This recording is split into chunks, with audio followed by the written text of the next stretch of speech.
నమస్తే రమగారు. నమస్తే జయ. రమగారు, ఏదన్నా ఆపదొచ్చింది, ఏదో ఒక సమస్య వచ్చింది. మొట్టమొదట మనం చేసే పని ఏంటంటే, ఒక మొక్కేసుకుంటాం మన ఇష్ట దైవానికి. అమ్మా నీకు నేను ఇది చేస్తాను, నన్ను ఇక్కడ గట్టెక్కించు. లేదా స్వామి, ఎవరి ఇష్టం ప్రకారం వాళ్ళు మొక్కుకుంటాం. కానీ ఆ సమస్య నుంచి ఆ గట్టెక్కేస్తాం కదా, ముందుకెళ్ళిపోతుంది, సమస్య తీరిపోతుంది. ముందనుకున్న మాట మర్చిపోతాం రమ్మగారు. సరేలే అంటే మర్చిపోకపోయినా చేద్దాంలే, ఇప్పుడు అంత తొందర ఏముంది, దాన్ని ఇంక అసలు పక్కన పెట్టేస్తాం. అలా మొక్కులు తీర్చుకోకపోతే, లేకుంటే కొంత ఆలస్యం చేస్తే ఏమైనా ఇబ్బందులు ఉంటాయి అంటారా? మనం అందరం సత్యనారాయణ వ్రతాలు చేసుకుంటాం. అవును. సత్యనారాయణ వ్రత కథ ఇదే కదా. ఓ మొక్కు మొక్కటం, దాన్ని తీర్చపోవటం, ఆ తర్వాత చేద్దాం, ఇప్పుడు చేద్దాం, అప్పుడు చేద్దాం, డబ్బులు వచ్చాక చేద్దాం, లేకపోతే పని తీరాక చేద్దాం, ఏదో పిల్ల పెళ్ళప్పుడు చేద్దాం. పిల్ల పెళ్ళిలో మర్చిపోయారు, పెళ్ళైన తర్వాత మర్చిపోయారు. మర్చిపోతే ఏం జరుగుతుందో ఆ కథలో చెప్తారు. ఇలా జరుగుతుందా, దేవుడు ఇట్లా పగ తెచ్చుకుంటాడా అని ప్రశ్నలు వేయకూడదు. నువ్వు ప్రధానంగా నీకు మాట మీద నిలబడే గుణమేది? నువ్వు దేవుడికి ఇచ్చిన మాటే నిలబెట్టవు, ఇక మనుషులు లెక్క ఉంటారు నీకు? నన్నే అంతే కదా. మనిషికి భగవంతుడికి ఇచ్చిన మాటే నిలబెట్టుకునే గుణం లేకపోతే ఇక ప్రపంచంలో ఎవరికి జవాబుదారీవి? నువ్వు ఎవ్వరికి జవాబుదారీవి కాదు.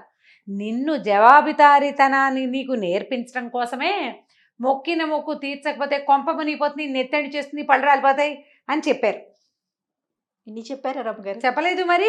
వాడు చూడు, ఆ కథలో మనం ఏం చేస్తాం, సాధువు ఓసారి అరెస్ట్ అయిపోతాడు, ఓసారి నదిలో పడవలో ఉన్నవన్నీ రక్తరాశులన్నీ ఇవైపోయి ఆకులైపోతాయి, పడవ మునిగిపోతుంది అల్లుడితో సహా. ఎన్నొచ్చినాయి ఇబ్బందులు. మరి ఇవన్నీ అవి కాదు. మొక్కు అంటే ఏంటంటే, మనం ఒక మాట ఇచ్చాం, ఈ ఆపద గట్టెక్కిచ్చు, నేను నీకు ఇది చేస్తాను. ఏమి నువ్వు కొట్టే 10 కొబ్బరికాయలు, మీరు చేయించే కేజీ బెల్ల పానకము, లేకపోతే నువ్వు పెట్టే 5 కేజీల పులిహోర, నీ జుట్టు, అవి కావాలా దేవుడికి? అదే కదా. అసలు నీకెక్కడవి అవి? దేవుడు కాదు ఇవన్నీ, ఆయన ఇచ్చినవే కదా. సమస్తము భగవంతుడిదే, భగవద్విభూతి ప్రపంచం. ఆయన యొక్క శక్తే నీ మెళ్ళో నగ, నీ నెత్తి మీద ఉన్న జుట్టు, నీ వేలుకున్న ఉంగరం, నీ బతుకు, నీ ప్రాణం భగవంతుడు ఇచ్చింది. ఇక్కడ ఏది నాది కాదే, ఏది నాది కాదు. శరీరం నేను అని భావించేది కూడా మనది కాదు. అది ఏ క్షణాన మనది కాకుండా పోతుందో మనకి తెలీదు. అంతే, ఈ క్షణమే మనది. ఆ మనది అంటే నువ్వు చేసుకున్న మంచి ఏదైనా ఉందా, నువ్వు నిలబెట్టుకున్న మాట ఏదైనా ఉందా, నువ్వు చేసిన పూజ, నువ్వు చేసిన దానం, నువ్వు నిలబెట్టుకున్న మాట, నీ సత్ప్రవర్తన, అవి నీవి. నీ వెనకాల నీతోటి వచ్చేది ఏదైనా ఉంటే అదే తప్ప ఈ చెవులకు పెట్టుకుని నెత్తి మీద ఉన్నది ఏమి రావు వెనక్కి. ఇవన్నీ కలిసిపోతాయి. వస్తువులు వెనక వాళ్ళకి వెళ్తాయి. శరీరం ఎవరు తీసుకుంటారు చెప్పు? ఇప్పుడు ఒక మనిషి చచ్చిపోయింది, ఒక అమ్మ పోయింది, అమ్మ ఒంటి మీద బంగారం ఆడపిల్లలు పంచుకుంటారు. అవును. లేదా మగ పిల్లలకి ఇస్తారు. ఆడపిల్లలు లేరు, కోడళ్ళు పంచుకుంటారు. శరీరం తల ముక్క తీసుకుంటామా? అది ఎక్కడికి వెళ్తుంది? భూమిలో కలిసిపోతుంది. కాల్చేస్తాం, పూడ్చేస్తాం, చేస్తాం, అంతేనా? అది నీది కాదు. ఈ వస్తువులు నీవెక్కడున్నాయి? అంతా తల ఒకటి తీసేసుకున్నారు కదా. ఇప్పుడు నీదంటూ ఏది ఇక్కడ? ఏది నువ్వు చేసావో మనమే లేనప్పుడు మనం ఎక్కడి నుంచి వస్తాయి? ఏమీ లేదు, సున్నా. కానీ నువ్వనేవాడివి ఒకడున్నావు. నువ్వు ఇందులో నుంచి లేచక్కబోయి బయట నుంచున్నావు. ఆ నుంచున్న వాడికి కొంత ఏదో ఉన్నది. ఆ ఉన్నది ఏమిటంటే, ఉన్నది మన్నది అంతా నువ్వు చేసింది. నువ్వు చేసిన భగవత్ పూజ, నువ్వు చేసిన దానం, నువ్వు చేసిన సహాయం, నీ శ్రద్ధ, నీ భక్తి, నీ విశ్వాసం, అవి మాత్రమే సూక్ష్మ రూపంలో నిన్ను అనుసరిస్తాయి. నువ్వు చేసిన బాకీలు అవి కూడాను రుణానుబంధ రూపేణ పశుపత్ని సుతాలయ అన్నారు. రుణాలు, అనుబంధాలు నీ వెనకాలొస్తాయి. బాకీలు ఇక్కడ అప్పులు పెట్టి చాలా జనాల్ని హింస పెట్టి, బాధ పెట్టి, పెళ్ళాన్ని చావగొట్టి చెవులు మూస్తే రేపొద్దున అది మొగుడవుతుంది వచ్చే జన్మలో. అవన్నీ వస్తాయి మనతో పాటు. వస్తువులు గిస్తువులు ఏం రావు కదా. ఇప్పుడు మనం దేవుడికి ఇచ్చేది ఏం మొక్కుంటాం జయ? పాతకాలంలో నా మెడ ఉత్తరించిస్తానని చెప్పుకోము. ఏం చెప్తాము? నిలువు దోపిడి మొక్కుతాం జనరల్గా కదా. లేదా ఒక గాజులో ఓ వస్తువో ఓ ఇదో ఒక చీర పెడతామమ్మా, చీర పెడతానంటారు. బోనా ఇవి వేస్తాం, ఒక పోతనేస్తాను, కోడిని వేస్తాము, ఇంకో దాన్ని వేస్తాము. లేకపోతే నీ గుడికి నడిచొస్తాను, తలనీలాలు, కాలినడకని వస్తాను. పాయసం చేసి అంతే పంపిస్తాను. అంతే. అక్కడికి వచ్చి పొంగళ్ళు పెడతాము. జనరల్ మొక్కులు, కొబ్బరికాయలు కొట్టుకుంటాము, ఇంకొంచెం శక్తి ఉంటే ఏదో ఒక నగ నగ చేయించుతామని. చేయిస్తాం, నిలువు దోపిడి శక్తి మేర. నిలువు దోపిడి ఆ. కాకపోతే ఈ కవచం చేయిస్తాం, ఇంకో చేయిస్తాం, నీకు నేత్రాలు చేయిస్తాం, దండాలు పెట్టుకుంటాం. అవునండి. అవన్నీ భగవంతుడి వస్తువులే. మన ఎందు శక్తి ఉంటే ఆ శక్తిని మనం సమర్పిస్తాం. నీకు ఉండాల్సింది ఏమిటి? శ్రద్ధ ప్రధానమైంది. నువ్వు వ్రతం, సత్యనారాయణ స్వామి వ్రతం చేస్తానన్నావు. వ్రతానికి ప్రధానంగా కావాల్సింది ఏమిటి? కొబ్బరికాయలును, పప్పు, బెల్లము, గోధుమ రవ్వ కాదు. మతి, శ్రద్ధ ఉండాలి దాని మీద. భగవంతునికి ఒక మాట చెప్పాం, ఒకటి ఘోషణగా అనుకున్నాం, ఆయనకి మాట ఇచ్చావు, ఆయన విన్నాడంటే ఇక్కడ లేడు లోపల, విన్నాడు, ఆయనకి తెలుసు. నీ శ్రద్ధాలోపాన్ని సహించడు భగవంతుడు, పూజ లోపాన్ని కాదు. నువ్వు పూజ చేయకపోయినా పర్వాలా, మట్టితో శివలింగాన్ని చేసి పూజ చేసిన వాడికి కూడా కైవల్యం ప్రసాదించాడు భగవంతుడు. మనం ఆ కథలన్నీ వింటాం. అవును. వాడు బంగార పువ్వులతో పూజ చేయక్కర్లా, తులసి దళాలని ఆ మట్టితోటి దళాలు చేసి పెట్టిన వాడికి కైవల్యం ప్రసాదించాడు విష్ణుమూర్తి. బిల్వపత్రం చాలు కదా ఆ మహాశివునికి. ఒక్క ఆకు, వట్టి ఆకు, మట్టితోటి ఆకులు చేసి పెట్టినా తులసి దళం తీసుకుంటాడు. నీకు కావాల్సింది ఏమిటి? టోటల్గా భగవంతుడికి నీ దగ్గర నుంచి శ్రద్ధ కావాలి. నీకు ఆయన మీద ఎంత దృష్టి ఉందో ఆయనకు అవసరం. నీ మొక్కు అనేది ఏమిటంటే, మొక్కుబడి అనేది నీ శ్రద్ధ. నువ్వు ఎంత జ్ఞాపకంగా భగవంతుడు ఈ సమయంలో ఆయన నా మొరాలకించి నా పాలిట నిలబడ్డాడు అని నువ్వు ఎంత ప్రగాఢంగా విశ్వసించావో ఆ విశ్వాసానికి గుర్తే నీ యొక్క మొక్కుబడి చెల్లింపు. నువ్వు అప్పుడు అమ్మాయ అనుకున్న తర్వాత మర్చిపోతే ఎట్లా? నువ్వు నీలో ఉన్నవాడికే నువ్వు దొంగ మాట నాటకాలు ఆడితే నీ చుట్టూతా ఉన్న ప్రపంచంతో ఎందుకు ఆడవు? నువ్వు మీరు మొదటే నాటకం చెప్పారు, భగవంతునికి ఇచ్చిన మాటే మనం నిలబెట్టుకోకపోతే ఇంకేం చేస్తాం? పక్కన మనతో ఉండే వాళ్ళకి లేకపోతే సమాజంలో ఉండే వారికి ఏం చెయ్యం, ఏం చేయలేం కదా. కాబట్టి ఇది నిలబెట్టుకోవాలి. ఇప్పుడు మొక్కులు బొళ్ళు మొక్కేసుకుంటాం, ఎలాగండి అంటావు నీ ప్రశ్న. దాని మొక్కులు మొక్కారనుకోండి, ఎంచక్క రాసి పెట్టుకోండి, మర్చిపోకుండా. నలుగురు దేవుళ్ళని పెట్టుకోకండి, ఒకళ్ళని లేదా ఇద్దరిని పెట్టుకోండి, ఈజీగా ఉంటుంది. నేను నవ్వుతూ చెప్పినా జయ, ఇది ఎంత శ్రద్ధాపూర్వకమైన విషయం అంటే, ఇప్పుడు మనం తీర్చలేదనుకో, ఆయన ఏం చేస్తాడో చేయడో, సత్యనారాయణ వ్రత కథలో లాగా అయిపోతుందని కాదు, నీకే భయం వేస్తుంది. వ్యక్తులకి భయం ఏదా?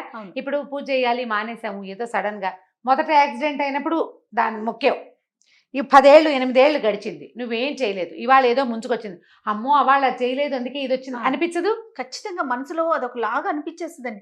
దాని ఫలితమే అనిపిస్తుంది ముందు. అనిపిస్తుంది. దేవుడు పగ తీర్చుకుంటాడా? ఏమీ పగ తీర్చుకోడు. నీ మాట నిలబెట్టుకోలేని గుణం ఏదైతే ఉందో అది ఇక్కడ నీకు చూపిస్తోంది. నీ క్రియకి ప్రతిక్రియ. అది ఇంకా మనకి అలవాటు. నువ్వు అద్దంలో చూసి మొహం చూస్తే ఏమవుతుంది? నువ్వు అద్దంలో మొహం చూసుకున్నావు, ఏం కనబడుతుందో చెప్పు? మనమే కనిపిస్తామా? ఇప్పుడు నువ్వేం చేసావు? 10 ఏళ్ల నాడు అద్దంలో మొహం చూసుకున్నావు, దాని మీద ఏదో రాసావు, 10 ఏళ్ల తర్వాత రాసింది పోయింది, నీ ప్రతిక్రియ అక్కడ కనపడుతుంది. అంతే జరుగుతుంది. భగవంతుడు చేయడు అవేవి. నీ యొక్క క్రియకి ప్రతిక్రియే మనం అనుభవిస్తాం. ఒకవేళ అనుభవిస్తే, అనుభవించం, నీకు లోపల కించలేదు, కించలేనివాడు బతికేస్తాడు? ఆలోచనే రాదు, వాడికి ఆలోచనే ఉండదు. వాళ్ళందరూ బతికేట్లేదండి, అమెరికాలో మనలాగా మొక్కులు ముక్కోరు, వాడు అలా బతకలేదంటే బతుకుతాడు.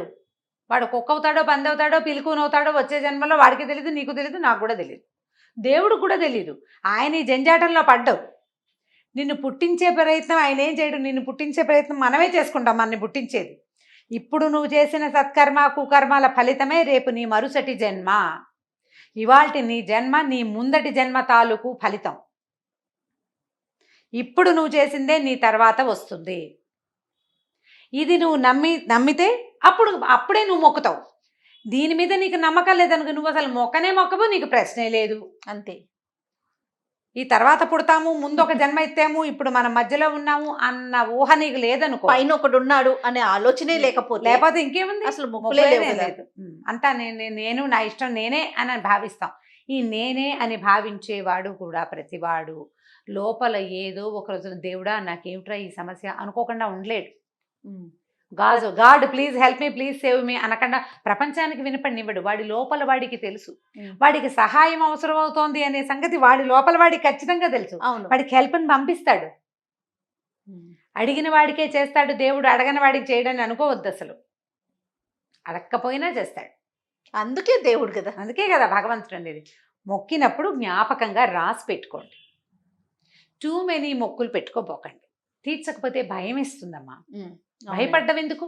భగవంతుడి పట్ల భక్తి ఉండాలి. దాని వెనకాలే ఉంటుంది, నీడలాగా భక్తి వెనకాల. చేయకపోతే తప్పు అనే భావన, అంతేగాని కొంప మునిగిపోతుంది అనుకోవద్దు. కొంప కాదు మునిగేది, నీకు లోపల కించగా ఉంటుంది. నేను చేయవలసిన పనిని చేయలేదన్న భావన నిన్ను బాధిస్తుంది. అందులోకి వెళ్ళద్దు. ఏదైనా పరానా సందర్భంలో భర్తకు అనారోగ్యం, పిల్లలకి ఏదైనా దెబ్బలు తగిలినాయి, లేదా చదువులు పూర్తి కావట్లేదు, నీకేదో ఇబ్బంది, నీకే మానసికమైన ఇబ్బంది ఉంటాయి కదా, ఒక లిస్ట్ రాసుకో. అది ఆ దేవుడి మందిరం దగ్గర పెట్టు. ఒకటి నువ్వు అనుకున్న పనులు ఒకటి అయ్యాక దాంట్లో ఒక టిక్కు పెట్టుకో. కొత్త మొక్కులు యాడ్ అయితే ఆ కాగితం మీదే రాసుకో లిస్ట్ లాగా. అప్పుడు మొక్కులు చేసేయద్దు, ఏమవ్వదు. ఇప్పుడు ఏం చేయాలి? పాత మొక్కలు తీరకనే ఇంకో కొత్త మొక్కు మొక్కుకోవాల్సి వస్తే పాత మొక్కను జ్ఞాపకం చేసుకుని అదే తీరుస్తాను ఇంకోసారి దండం పెట్టుకో. అతిగా మొక్కులు మొక్కైపోక మన పరిస్థితులను బట్టి మన వీలును బట్టి మొక్కుకోవాలి. అది కూడా ప్రధానం కదా. అది కూడా ప్రధానం. మొక్కుల్లో సులువుగా మొక్కుకోవచ్చు, సులువైన మొక్కులు మొక్కచ్చు. ఒకవేళ అలా దేవుడికి దండం పెట్టుకోదలిస్తే మనం ఈజీగా చేయగలిగే. ఎలా అండి? 4 చెప్తాను నేను నా స్టైలు. నీకు చాలా ఇబ్బందిగా ఉంది, నలుగురికి అన్నం పెడతానని దండం పెట్టుకో. 10 మందికి వంట చేసి పెడతాను నేనే స్వయంగా. నేను స్వయంగా కష్టపడిన 10 రూపాయలు ఎవరికైనా దానం చేస్తాను. మా ఆయన జేబులో నుంచి కాదు, అందుకే నేను అని చెప్తాను. అక్కడి నుంచి ఇప్పుడు కొంతకాలం పాటు దేవుడి కోసం ఫలానా వస్తువు తినను, అన్నం మానేస్తానని మొక్కోకనమ్మ, మీ పుణ్యం ఉంటుంది. ఏదో ఓ కూర, ఓ పండు, ఓ పదార్థం, అది మీ ఫేవరెట్ది అనుకోండి. అప్పుడు దేవుడి కోసం మొక్కుకున్న శ్రద్ధ ఉంటుంది. శనివారాలు రాత్రిపూట అన్నం తినకపోవటం చేస్తాం కదా, అట్లా ఇలాంటి వాటికి వెళ్ళండి. మనం చేయగలిగినవి సులువుగా 11 రోజులు రోజు దేవాలయానికి వస్తానని మొక్కు, నడిచెళ్ళు. 2 కిలోమీటర్ల దూరంలో ఉంది, నడిచొస్తా. ఆరోగ్యానికి ఆరోగ్యం, శ్రద్ధకి శ్రద్ధ, భక్తికి భక్తి, మొక్కుకి మొక్కు, అన్నీ కుదిరినాయి కదా. అలాంటివి పెట్టుకోండి. రోజు బాబాగారి దేవాలయానికి హారతి వేళకు అందుకుంటాను. నువ్వు దానికోసం కుదుర్చుకోవాలి. అక్కడే నీ శ్రద్ధ భగవంతుడు గమనిస్తాడు.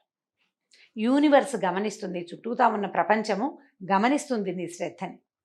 నీ శ్రద్ధకి తగిన ఫలితం తప్పకుండా నీకు యూనివర్స్ ఇస్తుంది. ప్రధానంగా చేయవలసింది అది. నేనైతే నా మొక్కులు ఇవే ఉంటాయి. రాహుకాలంలో దేవాలయానికి వస్తాను అని మొక్కుంటాను. ఖచ్చితంగా ఏదో కొంచెం పదార్థం చేసి పట్టుకెళ్తే. ఇప్పుడు ఈ కోవిడ్ నేపథ్యంలో 2 సంవత్సరాల నుంచి గుళ్ళు లేవు, గోపురాలు వెళ్ళటం లేదు కదా. అంతకుముందు అయితే శుక్రవారం రాహుకాలానికి ఇంత చిటిగారెలు, ఒక డబ్బా గ్లాస్ బియ్యం పోయటం, గ్లాస్ పప్పు పోసుకోవటం, కాసిన గారెలు చేసి అమ్మవారికి నైవేద్యానికి గుళ్ళోనే ప్రసాదం అయ్యటం, 4 గంటే 4 చిటిగారెలు ఇంటికి తెచ్చి పిల్లలకి పెట్టడం, అంతే. ప్రతి శుక్రవారము వెళ్ళేదాన్ని అట్లా. నేను ప్రతి గురువారము ఆ సమయానికి వెళ్ళాలి. అది పెట్టుకోండి. మీ సమయ పాలన ఇది అన్ని ఆలోచించుకొని మొక్కుకోవాలి. ప్లాన్ చేసుకుని దండం పెట్టుకోండి. అంటే ఆ క్షణంలో ఏదో తోస్తుందంటే అట్లా ప్లాన్డ్గా ఎలా పెట్టుకుంటాము అంటే, ఇప్పుడు ఆపత్కాలంలో మొక్కే మొక్కులు వేరు, భయంలో మొక్కేస్తాం. అలా కాకుండా నిదానంగా దేవుడికి దండం పెట్టుకునేటప్పుడు ఇట్లా చెప్పుకోవచ్చు. ఇది నా పద్ధతి, ఇది చేయమని చెప్పట్లేదు, ఇలా పెట్టుకోండి. ఇందులో మన శక్తియుక్తులు, సమయము, డబ్బు, మన దగ్గర మన ఆర్థిక పరిస్థితి, మనకి ఇతరత్ర సహాయపడే అవకాశాలు జనాలు ఉన్నాయా లేదా, అవి ఆలోచించుకుని ప్లాన్ చేసుకోండి. శక్తికి మించిన మొక్కులు మొక్కేసి అవి తీర్చకపోతే దేవుడు నెత్తని చేస్తాడని భయపడుతూ భక్తిగా ఉండకండి. భక్తిగా ఉండలేనేమోనని భయపడండి, అంతేగాని ఈ భయం కాదు మనకు ఉండవలసింది. ఈ జాగ్రత్త. రమ్మగారు, అమ్మో పలానా రోజు నేను మొక్కుకున్నాను, తీర్చలేకపోతున్నాను, ఏమవుతుందో అన్న ఒక భయం కనిపిస్తూ ఉంటుందండి. మీరు అన్నట్లు వేల్పుల మొక్కులు 1000 ఏళ్ళు అంటారు జయ. ఇలా వేల్పుల మొక్కులండి. వేల్పు అంటే దేవుడు, దేవతల మొక్కులు 1000 ఏళ్ళు. ఈ సంవత్సరం తీర్చకపోతే వచ్చే సంవత్సరం తీరుతానని చెప్పుకో. ఈ ఏడాది రాలేపోయాం తిరుపతి, వచ్చే సంవత్సరం వస్తా. ఈ ఏడాది అక్కడెక్కడికో వస్తానన్నా, చేయలేకపోయా, వచ్చే సంవత్సరం చేస్తా. ఈ మొక్కుల్లో ఎవరికైనా చదువుకి సహాయం చేస్తాను, ఓ పిల్లకి పెళ్లికి సహాయం చేస్తాను, ఓ పిల్లవాడికి ఉపనయనం చేసుకోవడానికి సహాయం చేస్తాను, ఏదైనా హాస్టల్లో ఉన్న పిల్లాడికి ఏదైనా కొద్ది రోజులు నేను చేస్తాను. ఇదివరకు వారాలు పెట్టేవాళ్ళు, వారాల అబ్బాయిలు వస్తుండేవాళ్ళు ఇళ్ళకి. ఆ కాలం కాదు ఇది. ఇట్లా పిల్లల చదువులకి సహాయం చేయటం, అలాంటివి పెట్టుకోండి. మన పిల్లాడికి ప్రాబ్లం, వాడు ఎక్కడో ఫారిన్లో ఉన్నాడు, సరిగ్గా సెటిల్ అవ్వలా, ఏదో ఇబ్బంది అవుతుంది, ఓ భగవంతుడా ఇంకో పిల్లాడికి చదువుకునే అవకాశం ఇస్తాను, నా పిల్లాడిని సరిగ్గా సెటిల్ చేయి. నువ్వు దీనికి గుళ్ళో డబ్బులు కట్టేసి అక్కడెక్కడికో వెళ్ళిపోయి ఇక్కడ ఎందుకు చేస్తావు? ఇంకొక పిల్లవాడికి ఒక జ్యోతిని చూపించు, ఆ జ్యోతి నీ పిల్లవాడికి కనపడుతుంది. ఆడపిల్లలు పెళ్ళిళ్ళు అవ్వట్లేదు, మీకు మన దగ్గర బాగా డబ్బులు ఉన్నాయి, జాతకాల్లో ఏదో సమస్య, ఎవరైనా పిల్లకి మంగళసూత్రాలు చేయిస్తాను, ఓ కన్యాదాతకి ఏమైనా ఇస్తాను అని దండం పెట్టుకోండి దేవుడికి. మానవ సేవే మాధవ సేవ. ఇప్పుడు వాళ్ళకి సహాయం ఏమిలా, నువ్వు ఒక చోట దీపం ఏం లేదు జయ, మన దగ్గర ఒక దీపం ఉంది, మన ఇంట్లోనే పెట్టుకుంటే తలుపులు వేసుకుంటే మన ఇంట్లోనే వెలుగుతుంది. 4 పక్కల తలుపులు తీస్తే ఈ దీపం బయట వాళ్ళకు కూడా కనపడుతుంది, ఇంకొకళ్ళకి కూడా దారి కనపడుతుంది. అట్లా చెయ్యి, అది నీకు ఉపయోగపడుతుంది. అలాంటి మొక్కులు మొక్కుకోండి ధైర్యంగా. పాత మొక్కులు ఉంటే భయపడకండమ్మా, వేల్పల మొక్కులు 1000 ఏళ్ళు అంటారు, ఫలానా చేస్తాను 4 రోజులు అని చెప్పుకోండి, తీర్చడానికి ప్రయత్నం చేయండి. ఈ మొక్కులు తీరకుండా కొత్తవి మొక్కోకండి, జాగ్రత్తగా. అంతే. రైట్. నమస్తే అండి. నమస్తే జయ.